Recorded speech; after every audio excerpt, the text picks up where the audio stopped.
Hey, thank you for tuning in. I'm in Chiang Mai with a friend from Uganda. Uganda, yes. And your name is Bruno Isaac, Bruno Isaac. Chigundu. Chingundu. Yes. Chingundu. Okay. Okay, brother. It is nice to meet you. Thank you. I do have some audience on YouTube. Yes. Will you tell them a short introduction about your family? I'm married. You're married? Yes. Okay. My wife is Anita. Anita, We have 3 children. 3 children. Isaac is the Isaac. firstborn. How old is he? Is 8. 8. Esther is 7. Esther is 7. Gideon Gideon is 2. 2. Oh, wow. You're a busy father. Yes. Okay. That's about my family. Okay. So the question I want to ask him is how he became Christian, or was he raised in a Christian family? So can you tell me that one? I was raised up as a Catholic. Oh, you were raised in a Catholic family. Yes. I grew up with my grandmother, the mother to my mother. Grandmother. Okay. Yes. I don't know at what age I was taken there because my father died when I was very young. I didn't see my father. I'm sorry. I don't know about him. You don't remember? I did not see him at all.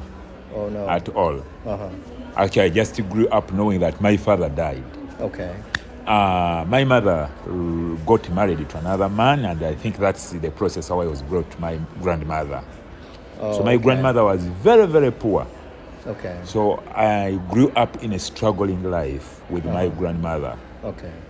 But as I grew up as a Catholic, time came as a youth. I started taking alcohol. I started moving anyhow like that. Okay.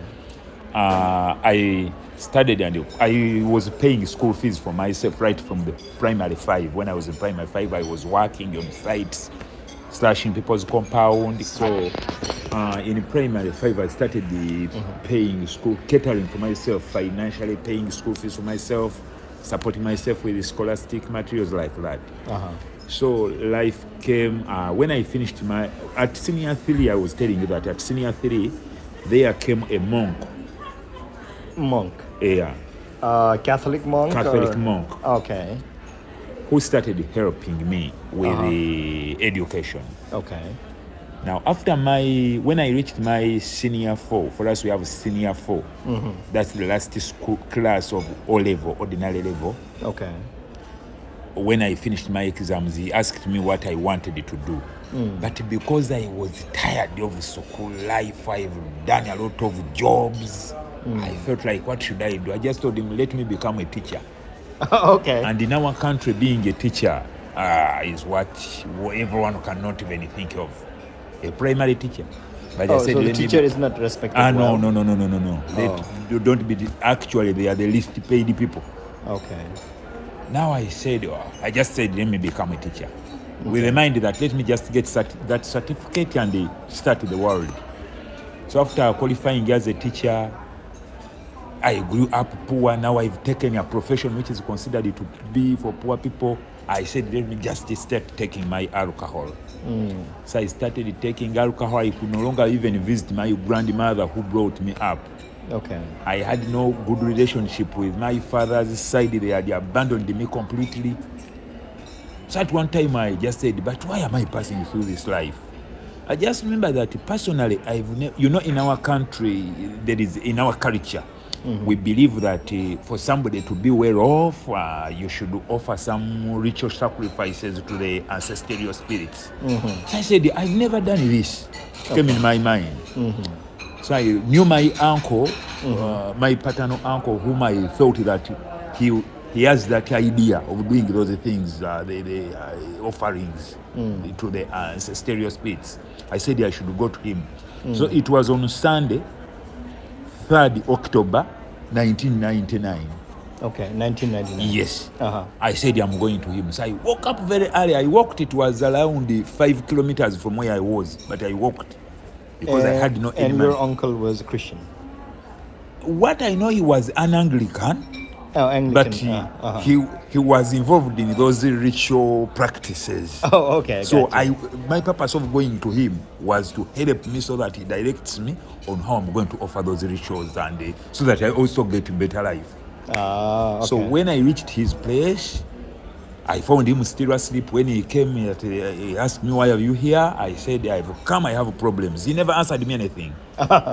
Now I looked at this man. He was preparing Bibles with the family. I never wanted the Bible. You didn't like that? No. I looked at it as a book for fools. Okay, book for fools. Yes. Okay. I actually looking at And then you saw him with the Bible. I saw him with the Bible, preparing to go to church. Now he told me, you climb the car. He had a pickup. I sat behind, and I was looking very, very shabby. Okay. And I had some alcohol influence because I spent the night boozing alcohol. Okay. So in the morning, I went to him, not with a sober mind. Oh, okay. So when I reached him, he said, "You go to the car." I sat behind the pickup. He drove me. I saw that he was entering a church for born-again Christians. Okay. I felt like he was putting another spear in my life. Another spear Yeah. in your life. Okay. So when I entered, they started worshiping, praising. I was feeling like they are piercing thorns on me. You hate it. These are things I never wanted them. Okay. Actually, I kept seated.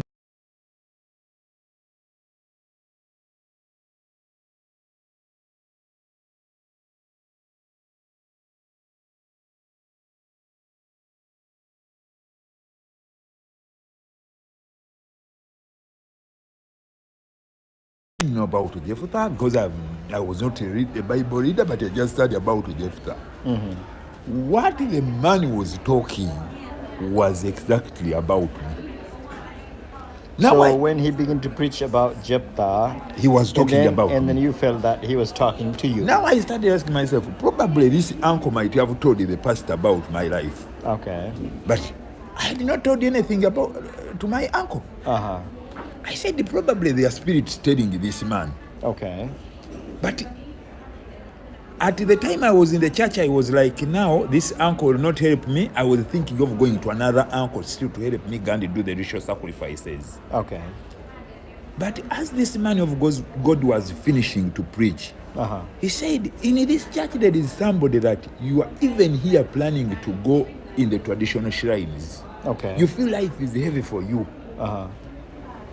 You try Jesus. Just try Jesus today. Okay. You will see change.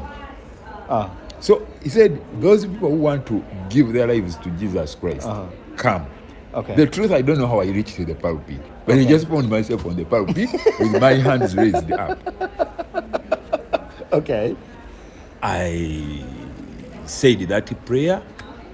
They prayed for me. By the time I turned to go back, I was feeling like there is something I was carrying on my head, but it was taken away. You feel lighter. Yeah, I felt like my body is not the same. I felt, actually, wherever I think of that day, I become a speech. I feel I go out of words. Okay. I went back in the chair. Now, after service, uncle took me in the canteen to buy for me a drink.